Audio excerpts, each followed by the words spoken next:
Dear students, इस video में आप पढ़ेंगे इलेक्ट्रोकेमिकल सेल, इलेक्ट्रोड पोटेंशियल और ईएमएफ के बारे में। इलेक्ट्रोकेमिकल सेल एक डिवाइस होता है बच्चों, जो केमिकल एनर्जी को इलेक्ट्रिकल एनर्जी में कन्वर्ट करता है। आपने टीवी के रिमोट का सेल देखा होगा, टॉयज़ के अंदर जो सेल्स होते हैं वो देखे होंगे, रिस्ट वॉच के अंदर जो सेल है वो देखा होगा, और वॉल क्लॉक का सेल देखा होगा। ये सब इलेक्ट्रोकेमिकल सेल्स होते हैं। इन सेल्स के अंदर केमिकल्स होते हैं बच्चों, और उन केमिकल से इन सेल्स के अंदर इलेक्ट्रिसिटी जनरेट होती है। इलेक्ट्रोकेमिकल सेल को गैल्वेनिक और वोल्टाइक सेल भी कहते हैं। ऐसा क्यों, ये समझने के लिए आपको इन दो लोगों के बारे में जानना होगा, लुइजी गैल्वेनी और एलेसेंड्रो वोल्टा। लुइजी गैल्वेनी एक इटालियन फिजिशियन, फिजिसिस्ट, बायोलॉजिस्ट और फिलोसोफर थे। इन्होंने एनिमल इलेक्ट्रिसिटी डिस्कवर की। इन्होंने एक्सपेरिमेंट किए बच्चों, और उन एक्सपेरिमेंट से उन्होंने ये बताया कि इलेक्ट्रिक करंट जो है वो केवल एनिमल्स की बॉडी के अंदर ही जनरेट होता है ना। इनकी फ्रॉग की लेग के साथ जो एक्सपेरिमेंट था वो बिगिनिंग थी इनके इस आइडिया की कि इलेक्ट्रिक करंट केवल एनिमल्स की बॉडी में ही जनरेट होता है। और इसके कारण ये एक पायोनियर थे in the field of bio electromagnetics, जो कि बहुत ही इंपॉर्टेंट ब्रांच है जिसमें स्टडी किया जाता है इलेक्ट्रिक इम्पल्स, है ना, in nerve cells and muscle cells, right. और बॉडी के अंदर एक्टिव पोटेंशियल को स्टडी किया जाता है, which is responsible for intercellular communication and certain intracellular activities in our body। चलिए, एलेसेंड्रो वोल्टा ये भी एक इटालियन पर्सन थे, फिजिसिस्ट और केमिस्ट। देखिए, इन्होंने क्या किया कि लुइजी गैल्वेनी के आइडिया को डिसअप्रूव करने की कोशिश की, और इन्होंने किया भी। इन्होंने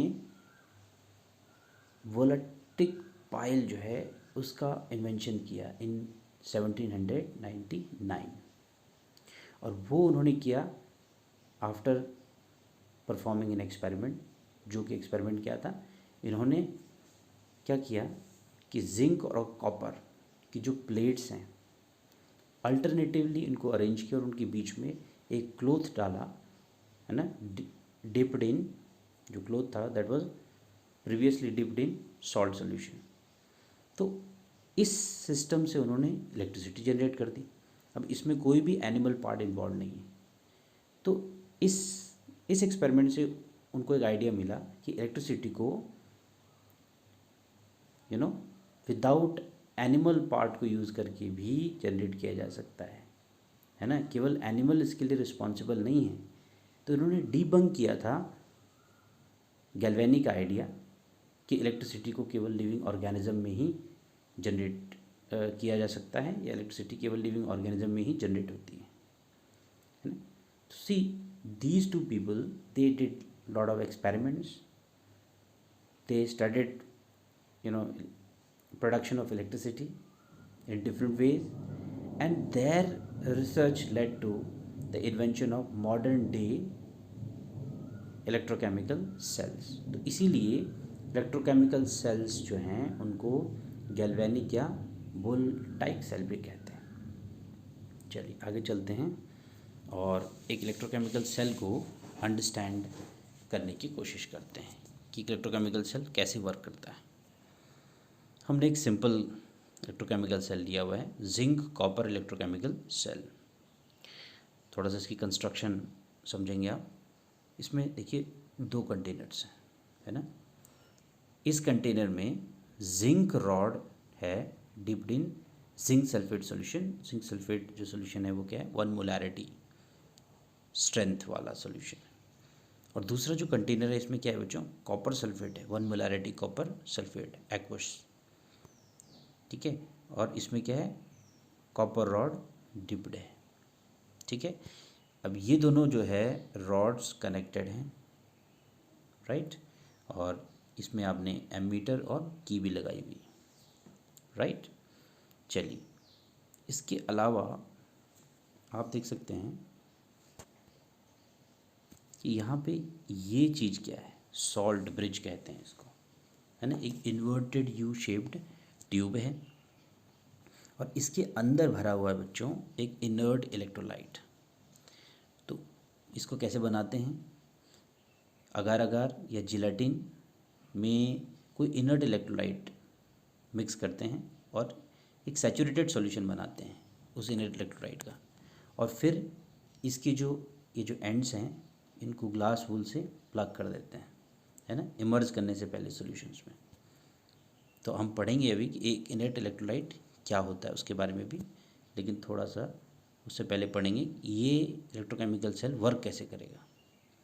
ठीक है, चलिए देखिए इस पार्ट में क्या होगा बच्चों, ये देखिए यहाँ पे रिडॉक्स रिएक्शन होगी, यानी ऑक्सीडेशन रिडक्शन रिएक्शन होगी। इस पार्ट में होगा बच्चों ऑक्सीडेशन और इस पार्ट में होगा रिडक्शन। तो इसीलिए हम इनको टू हाफ्स भी कहते हैं, इसको बोलते हैं ऑक्सीडेशन हाफ, है ना, और इसको बोलते हैं रिडक्शन हाफ। तो एक सेल का पार्ट है, हम इसको बोलते हैं ऑक्सीडेशन हाफ सेल, इसको बोलेंगे रिडक्शन हाफ सेल। ठीक है, तो देखिए यहाँ पर ऑक्सीडेशन कैसे हो रहा है। इस कंटेनर में जो जिंक है मेटल, ये जो जिंक इलेक्ट्रोड के फॉर्म में जो है, ये क्या करता है बच्चों, इलेक्ट्रॉन लूज करता है और जिंक आयन बन के सॉल्यूशन के अंदर आ जाता है। ठीक है, तो इसका जो वेट होगा, है ना, वो डिक्रीज़ होगा। जिंक रॉड का जो वेट है वो डिक्रीज़ होगा, है ना। इसकी हल्की सी शेप आप देख सकते हैं, वो भी चेंज होना शुरू हो जाएगी। ठीक है, तो यहाँ से जो इलेक्ट्रॉन निकले वो इलेक्ट्रॉन उस तरफ मूव कर रहे हैं। ठीक है, यानी यहाँ पे क्या हुआ, ऑक्सीडेशन हुआ, ऑक्सीडेशन हुआ, राइट। इस इलेक्ट्रोड को हम एनोड बोलते हैं, एनोड पे ऑक्सीडेशन हो रही है, राइट। और क्योंकि यहाँ पे इलेक्ट्रॉन छूट रहे थे जब जिंक नीचे की तरफ जा रहा है सॉल्यूशन, तो इसको हम नेगेटिव टर्मिनल भी बोलते हैं। ठीक है, चलिए अब इस हाफ सेल में क्या होता है बच्चों, यहाँ पे रिडक्शन होगी। ये देखिए कॉपर टू पॉजिटिव जो सॉल्यूशन में है वो क्या करेंगे, इलेक्ट्रॉन लेते हैं, जो इलेक्ट्रॉन वहाँ बाहर से आ रहे हैं और रिड्यूस हो जाते हैं, तो यानी ये रिडक्शन हाफ सेल है।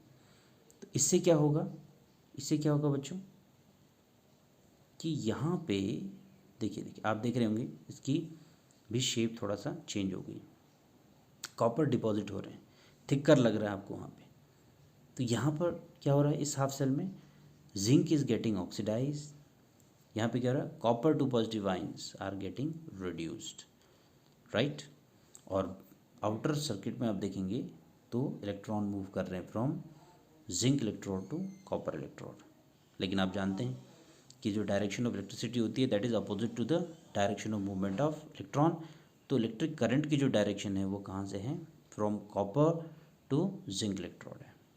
ठीक है, अच्छा अब इसका फंक्शन समझने की कोशिश करेंगे। सॉल्ट ब्रिज का फंक्शन क्या होता है, सॉल्ट ब्रिज के दो फंक्शन होते हैं, it completes the electric circuit और it maintains the electrical neutrality. इन दोनों को समझेंगे वन बाय वन। सबसे पहले आप देखेंगे बच्चों कि सॉल्ट ब्रिज क्या कर रहा है, देखिए ये इलेक्ट्रिक सर्किट कंप्लीट कर रहा है, कैसे, ये देखिए, ये आपको पता है इलेक्ट्रिसिटी तभी फ्लो करती है कंडक्टिंग सिस्टम में जब सर्किट पूरा हो। तो ये देखिए, है ना, इसने क्या किया, इलेक्ट्रिक सर्किट को कंप्लीट किया। दूसरा point, it maintains electrical neutrality. इसको ज़रा ध्यान से समझिए। देखिए यहाँ पर जिंक आइंस का कॉन्सेंट्रेशन बढ़ रहा है क्योंकि जिंक मेटल क्या कर रहा है, ऐड कर रहा है zinc ions in the solution. अब इसमें पहले क्या थे, जिंक 2 पॉजिटिव और SO4 2 नेगेटिव थे। क्योंकि जिंक 2 पॉजिटिव ज़्यादा सॉल्यूशन के अंदर आ रहे हैं, इससे क्या हो गया है, सॉल्यूशन के अंदर पॉजिटिव चार्ज बढ़ गया है। ठीक है, चलिए और आप इस पार्ट में देखेंगे तो कॉपर 2 पॉजिटिव आयन क्या कर रहे हैं, इलेक्ट्रॉन गेन करके कॉपर एटम बन रहे हैं और फिर वो इस इलेक्ट्रोड के साथ चिपक जाते हैं। तो इससे क्या हो रहा है कि यहाँ पर कॉपर 2 पॉजिटिव आयंस जो हैं वो कम हो रहे हैं। ठीक है, अच्छा तो यहाँ पर कॉपर 2 पॉजिटिव आयन कम हो रहे हैं, यानी यहाँ पे नेगेटिव चार्ज बढ़ रहा है। अब देखिए ध्यान से, यहाँ इस सेल में पॉजिटिव चार्ज ज़्यादा हो गया है और यहाँ पर नेगेटिव चार्ज ज़्यादा हो गया है, राइट। इससे क्या होता है, यहाँ पर पॉजिटिव चार्ज ज़्यादा होने से जिंक फर्दर इलेक्ट्रॉन लूज़ करना बंद कर देगा और यहाँ पर नेगेटिव चार्ज ज़्यादा होने से, है ना, इलेक्ट्रॉन जो रिसीव कर रहा था कॉपर टू पॉजिटिव वो होना बंद हो जाएगा, यानी सेल वर्क करना बंद कर देगा, सेल विल स्टॉप वर्किंग। अब क्या होगा, नेक्स्ट देखिए, इस चीज़ को अवॉइड करने के लिए हमें क्या करना पड़ेगा। अब यहाँ पर हमें सॉल्ट ब्रिज हेल्प करता है। मान लेते हैं हमने KCl भरा सॉल्ट ब्रिज में, तो इसमें क्या होता है देखिए कि इसका जो नेगेटिव पार्ट है यानी Cl नेगेटिव आप देख रहे हैं, वो क्या करेगा, जिंक के साथ कंबाइन करेगा एंड बनाएगा जिंक क्लोराइड, यानी वो एक्सेस पॉजिटिव आइंस को न्यूट्रलाइज करेगा, है ना, हटाएगा यहाँ से। और इस कंपार्टमेंट में जो है सॉल्ट ब्रिज से K पॉजिटिव आइन जाएंगे, क्योंकि K पॉजिटिव आइन क्या करेंगे, वो एक्सेस नेगेटिव चार्ज को न्यूट्रलाइज करेंगे, है ना। K positive ion will react with SO4 negative, तो वो K2SO4 बनाएंगे। तो इस तरीके से दोनों कंपार्टमेंट में जो एक्सेस पॉजिटिव और नेगेटिव चार्ज हैं वो न्यूट्रलाइज होंगे। और इसमें इंपॉर्टेंट रोल कौन प्ले कर रहा है, सॉल्ट ब्रिज। अगर सॉल्ट ब्रिज ना होता तो जो सेल है विद इन फ्यू सेकेंड से स्टॉप हो जाता, है ना। तो ये है सॉल्ट ब्रिज का फंक्शन, है ना। अब आपने समझा कि कैसे ये जो एक्सेस नेगेटिव और पॉजिटिव चार्ज को न्यूट्रलाइज कर रहा है। So this way it is facilitating in the working of the cell. Without salt bridge cell can not work, right. चलिए नेक्स्ट देखते हैं, इलेक्ट्रोलाइट जो हमने लिया था सॉल्ट ब्रिज के अंदर, वो है बच्चों इनर्ट इलेक्ट्रोलाइट। इनर्ट आप जानते हैं, है ना, नॉट वेरी रिएक्टिव। तो यहाँ पर ऐसा नहीं है कि देखिए इलेक्ट्रोलाइट कुछ इंपॉर्टेंट रोल प्ले नहीं कर रहा है, it is playing its role, but हम इसको इनर्ट इलेक्ट्रोलाइट क्यों कह रहे हैं, है ना। क्योंकि देखिए एक तो जो आयनिक मोबिलिटी होनी चाहिए, है ना, जो आइंस हैं इसमें वो सेम होनी चाहिए। आयनिक मोबिलिटी इनर्ट इलेक्ट्रोलाइट की सेम होगी तभी ये क्या कर पाएगा, इफेक्टिवली दोनों कंपार्टमेंट में एक्सेस नेगेटिव और पॉजिटिव चार्ज को न्यूट्रलाइज कर पाएगा। तो एक इनर्ट इलेक्ट्रोलाइट की कैरेक्टरिस्टिक क्या है, इसमें आयनिक मोबिलिटी जो आइंस के जो मूवमेंट, रेट ऑफ मूवमेंट है आइंस का, वो बराबर होना चाहिए। फिर दूसरा क्या होना चाहिए, it should not be involve in any undesirable electrochemical change. ये जो इलेक्ट्रोलाइट है इसको इन्वॉल्व नहीं होना चाहिए कोई अनडिज़ायरेबल, यानी इसको खुद जाके कोई रिएक्शन नहीं करनी चाहिए अंदर, है ना, डिस्टर्ब नहीं करना चाहिए उन रिएक्शंस को जिनके कारण इलेक्ट्रिसिटी का जनरेशन हो रहा है, राइट। तो ये भी उसका एक कैरेक्टरिस्टिक होना चाहिए, ठीक है बच्चों। चलिए नेक्स्ट देखते हैं, effect of external voltage on electrochemical cell. ये एक इलेक्ट्रोकेमिकल सेल है बच्चों, और यहाँ से हम क्या कर रहे हैं, इस डायग्राम को थोड़ा ठीक कर लेंगे, ठीक है। ये यहाँ से हम क्या कर रहे हैं, एक्सटर्नल पोटेंशियल डिफरेंस जो है वो प्रोवाइड कर रहे हैं।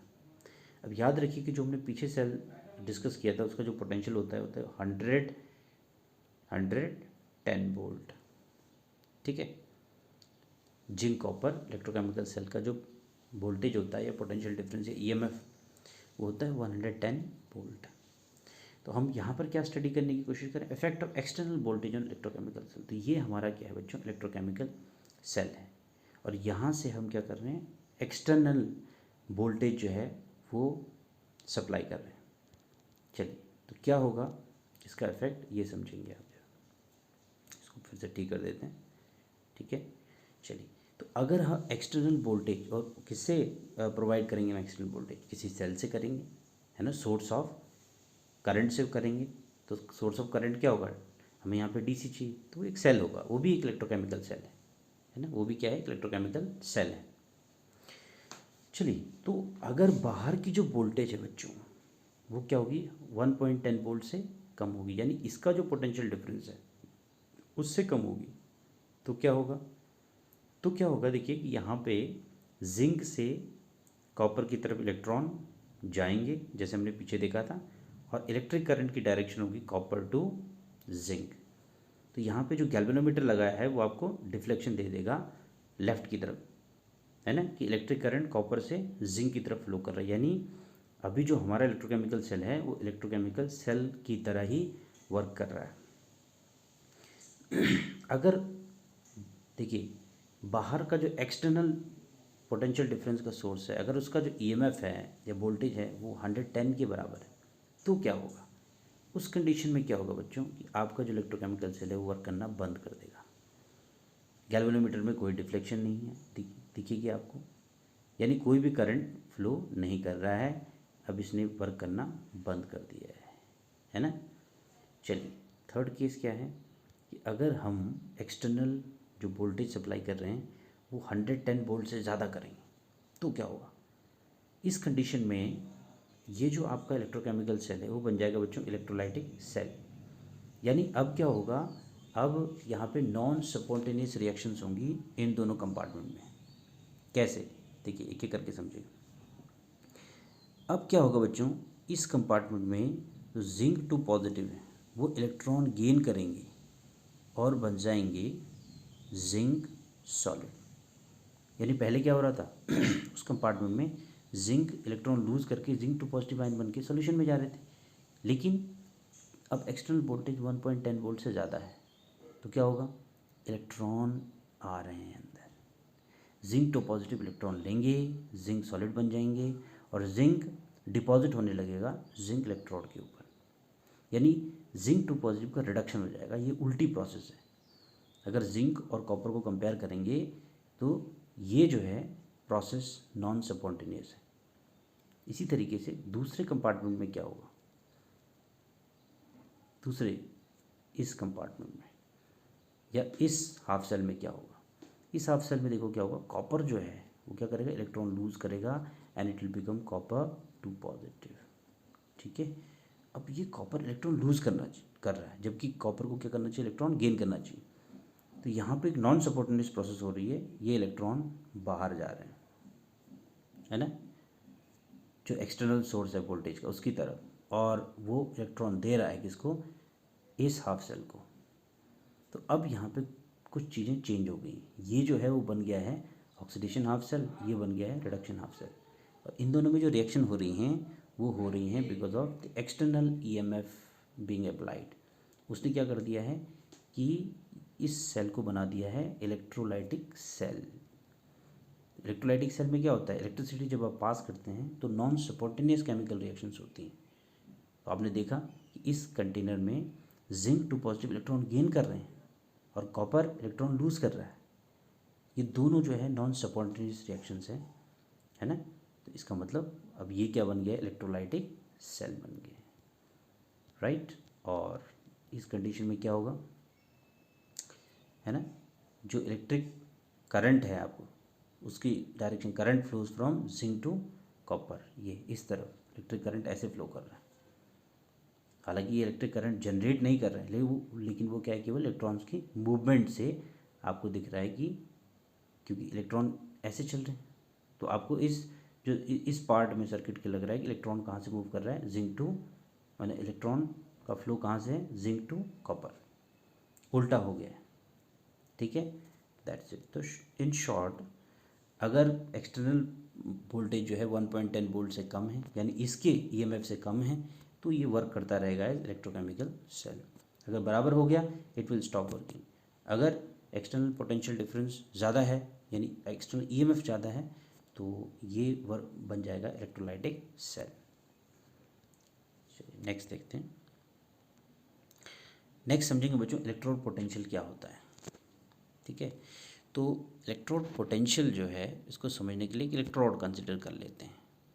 इलेक्ट्रोड कई तरह के होते हैं बच्चों। इलेक्ट्रोड हो सकता है मेटल आयन इलेक्ट्रोड, जो कि हमने भी यहाँ पे लिया हुआ है।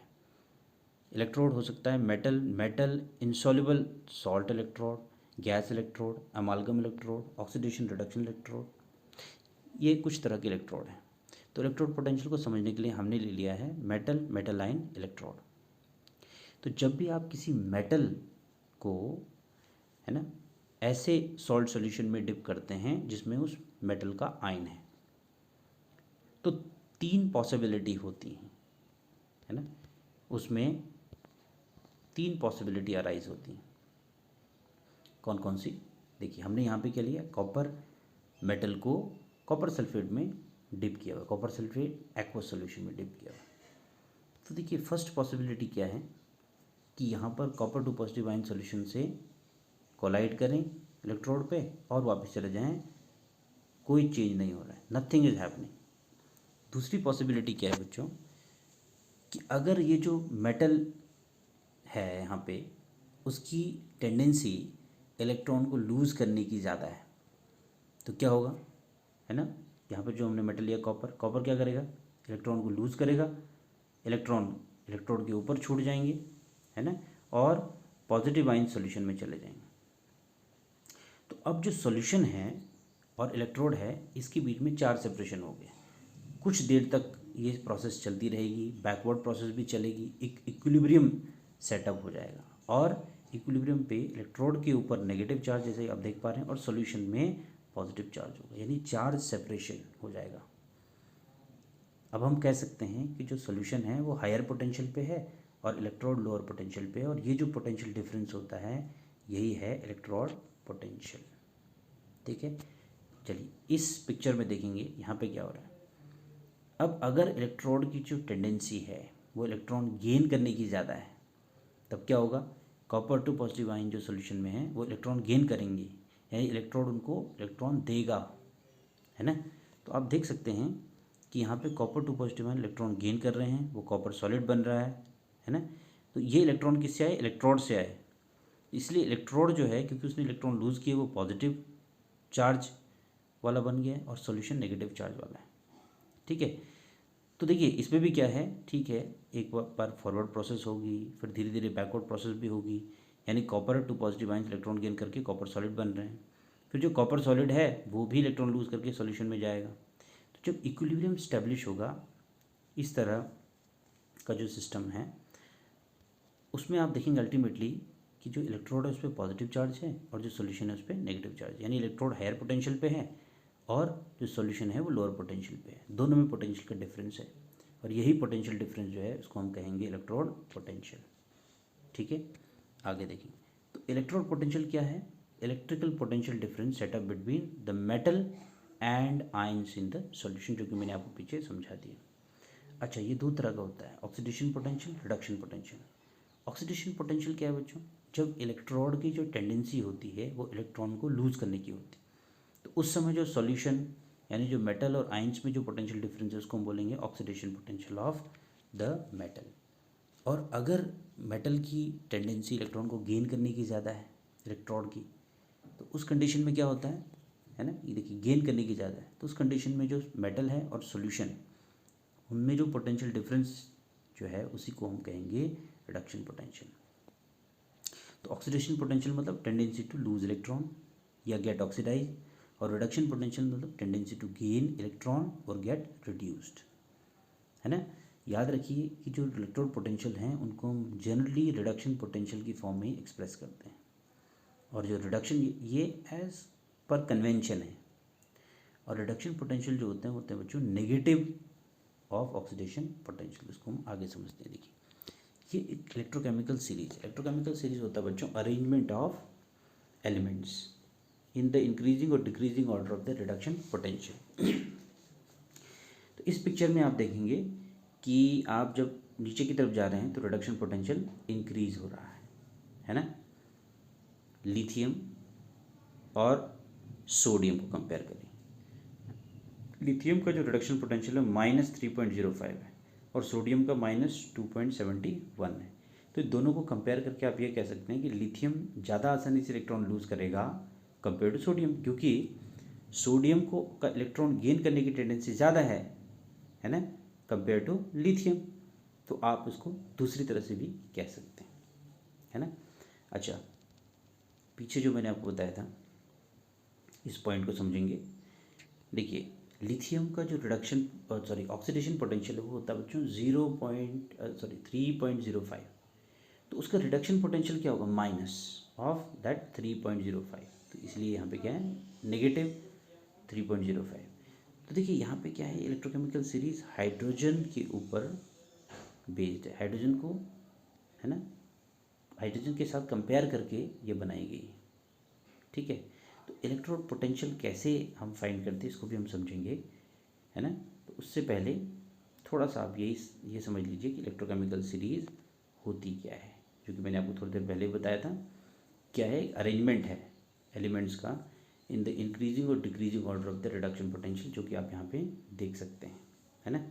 तो इस सीरीज़ को देखकर आपको ये पता चलेगा कि देखिए गोल्ड, कॉपर, है ना, इनकी टेंडेंसी इलेक्ट्रॉन को लेने की ज़्यादा होती है कंपेयर टू देने की। और लिथियम, पोटाशियम, सोडियम, मैग्नीशियम, ये ऐसे मेटल्स होते हैं जो बहुत आसानी से इलेक्ट्रॉन लूज़ करते हैं क्योंकि इनकी रिडक्शन पोटेंशियल्स कम हैं, है ना।